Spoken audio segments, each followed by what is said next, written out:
तो episode number 7 के start में हमें दिखाते हैं कि आज एक बहुत ही स्पेशल डे है।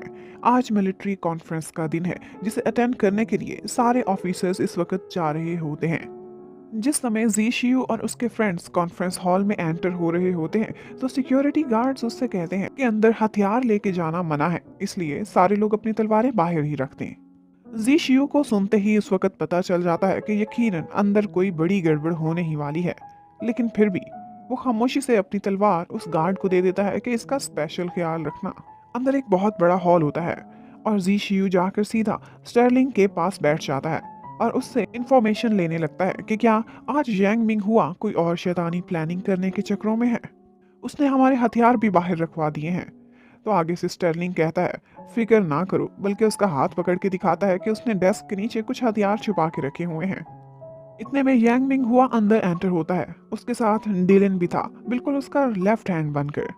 आज की कॉन्फ्रेंस में वो अनाउंस करके डिलन को डिप्टी कमांडर से कमांडर बनाने वाला था और वो अब तक का यंगेस्ट कमांडर बन जाएगा। ये बहुत बड़ी अचीवमेंट थी। उसने यांग मिंग हुआ का एतमाद जीता हुआ था। जब यांग मिंग हुआ जाकर बैठता है तो सारे लोग हैरान रह जाते हैं, क्योंकि ये उसकी चेयर नहीं थी, बल्कि ये सीट तो थी मिस्टर प्रेसिडेंट की और वो आज बीमार थे, इस वजह से अटेंड नहीं कर पाए थे। स्टर्लिंग को ये देखकर बुरा लगता है, लेकिन जी शियू उसे चुप करके बैठने को कह देता है। अभी यांग मिंग हुआ ने कॉन्फ्रेंस स्टार्ट की ही थी कि इतने में एक ऑफिसर खड़ा होता है और कहता है कि बेशक आज प्रेसिडेंट नहीं है, लेकिन आप उसकी चेयर पे नहीं बैठ सकते। ये बात यांग मिंग हुआ को बहुत बॉदर करती है और वो डिलन को एक इशारा दे देता है। खुद खामोशी से बैठा रहता है और बस फिर क्या था। उस ऑफिसर की इस बदतमीजी पर डिलन आगे बढ़ता है और उसके सीने में तलवार घोंप देता है। वो सारों के सामने उसे मार देता है। उसका डिप्टी कमांडर डिलन को मारने के लिए आगे बढ़ता है, लेकिन यांग मिंग हुआ का एक और लॉयल ऑफिसर उसे नीचे गिरा देता है। उस डिप्टी कमांडर के कुछ सोल्जर्स आगे बढ़ते हैं, लेकिन वो ऐसी पावर का यूज करता है, बिजलियां गिराता है कि वो दूर जा गिरते हैं।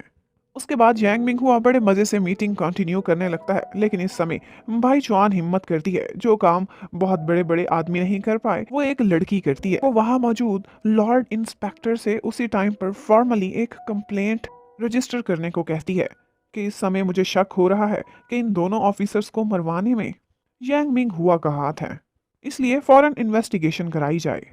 चीफ इंस्पेक्टर को कहती है कि यांग मिंग हुआ पर इस वक्त 2 मर्डर्स का इल्जाम लग चुका है, लेकिन चीफ इंस्पेक्टर उसके इस कंप्लेंट को रिजेक्ट कर देता है और फिर डिलिन बाईचुआन की तरफ बढ़ने लगता है, लेकिन उसी टाइम पर जी शियू और उसके तीनों साथी बाईचुआन को प्रोटेक्ट करने आगे बढ़ जाते हैं।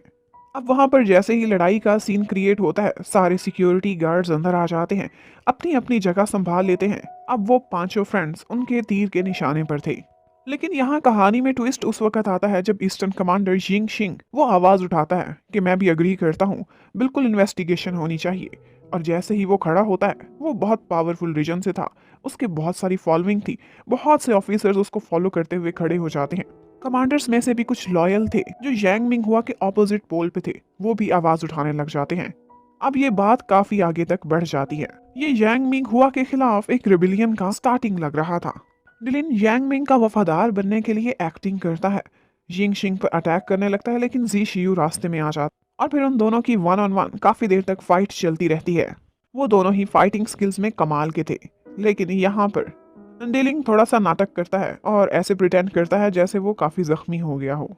उसके गिरते ही वो बिजली जैसी पावर्स रखने वाला कमांडो आगे बढ़ता है, लेकिन जीशियो और स्टर्लिंग दोनों मिलकर उसके वार का ऐसा जवाब देते हैं कि उसे हार माननी पड़ती है। उसके बाद जीशियो यांग मिंग हुआ पर तलवार तान लेता है और साफ दिखाता है कि वो यिंग शिंग की पोल में है।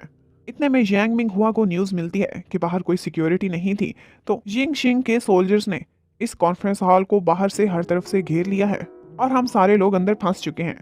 फिर यिंग शिंग यांग मिंग हुआ से पूछता है कि इस कॉन्फ्रेंस हॉल में सबके सामने एक ऑफिसर को मार डाला है, इसकी वजह बताओ। यांग मिंग हुआ मजे से उन पर इल्जाम लगा देता है कि वो लियू फेंग फैमिली के लिए काम कर रहे थे, वो गद्दार थे, उन्होंने रिश्वत भी ली हुई थी, इसलिए उनको मरवा दिया। गद्दारों को खत्म करना कोई गलत काम नहीं, लेकिन तुम्हारे इस रिएक्शन की क्या वजह है? तो यिंग शिंग कहता है मैं भी गद्दारों को ही खत्म करना चाहता हूँ, समझ सकते हो तो समझ लो। यांग मिंग हुआ को गुस्सा तो बहुत आता है, लेकिन वो बहुत सियासी टाइप का था। फौरन से सोल्जर्स और सिक्योरिटी को कहता है कि पीछे हट जाएं, क्योंकि उसने देख लिया था कि यिंग शिंग का अब बिल्कुल लड़ाई का मूड आ गया था, उसने तलवार भी निकाल ली थी। और फिर इतनी धमाकेदार कॉन्फ्रेंस होने के बाद ये कॉन्फ्रेंस को डिसमिस कर दिया जाता है और सारे लोग वहां से चले जाते हैं। लेकिन जैंग मिंग हुआ को बहुत गुस्सा था। वो कहता है कि मैं किसी को भी नहीं छोड़ूंगा। अपने सारे लॉयल्स को इंस्ट्रक्शंस देता है कि बदला जरूर लेना है। जिंग शिंग अब अपने ईस्टर्न रीजन में वापस जा रहा था। वो जाते जाते जी शियू से मिलता है और उनको कहता है कि मैं इस लड़की बाई चुआन से काफ़ी इम्प्रेस हूँ। वो बहुत दिलेर है, लेकिन अब इसकी सुरक्षा करना। यांग मिंग हुआ बदला ज़रूर लेता है। जी शियो को यिंग शिंग की काफ़ी फिक्र हो रही थी। उनकी सेहत भी अक्सर ख़राब रहती थी, तो वो उनको केयरफुल रहने का कहता है और उसके बाद वो वहाँ से चले जाते हैं। फिर जी शियो अपने तीनों सबऑर्डिनेट्स को जी चुआन हाउस में भेज देता है और खुद स्टर्लिंग के साथ एक काम देखने चला जाता है। एक्चुअली उसने चोरी चोरी डिलन से मिलने का प्रोग्राम बनाया हुआ था। वो जैसे ही डिलन से मिलते हैं, स्टर्लिंग उसे बहुत मारता है। कहता है कि तुम एक इनोसेंट और लॉयल ऑफिसर की जान कैसे ले सकते हो। तुम अब एक मर्डरर बन चुके हो। लेकिन डिलन बेचारे का कहना था कि मैं क्या करता, यंग मिंग हुआ के ऑर्डर ना मानता। इतने सालों से जो हम इतने बड़े मकसद के लिए प्लानिंग कर रहे हैं, वो सब कुछ मट्टी में मिल जाता। वो जान जाता कि मैं कौन हूँ, मैं किसके लिए काम करता हूँ। स्टर्लिंग कहता है जब हम भाई शॉन को बचाने के लिए खड़े हुए थे तो क्या तब भी तुम हमें मार देते। लेकिन डिलिन कहता है कि तुम दोनों मेरे भाई हो, तुम दोनों को नुकसान पहुंचाने के बारे में मैं सोच भी नहीं सकता। फिर उसके बाद वो लोग बातें करते हैं कि इस वक्त सेंट्रल रीजन की सारी आर्मी और सारा कंट्रोल यांग मिंग हुआ के पास है। हम लोग जितनी भी कोशिश कर लें, उसके खिलाफ कुछ भी नहीं कर सकते। और यहाँ पर हमें यह भी पता चलता है कि यांग मिंग हुआ ने जिंग शिंग को कत्ल करने के भी ऑर्डर्स जारी कर दिए हैं। इस टाइम पर सिचुएशन काफ़ी रिस्की हो चुकी थी, लेकिन जी शियो को कोई शैतानी टाइप का आइडिया आ जाता है जो काफ़ी रिस्की भी होता है। हमें अभी वो नहीं सुनवाते। वो आइडिया काफ़ी डेंजरस था, लेकिन फिर भी तीनों दोस्त फैसला करते हैं कि अब नहीं तो कभी नहीं, अभी से एक्शन लेना होगा। और यहीं पर ये एपिसोड ख़त्म होती है। Thank you for watching.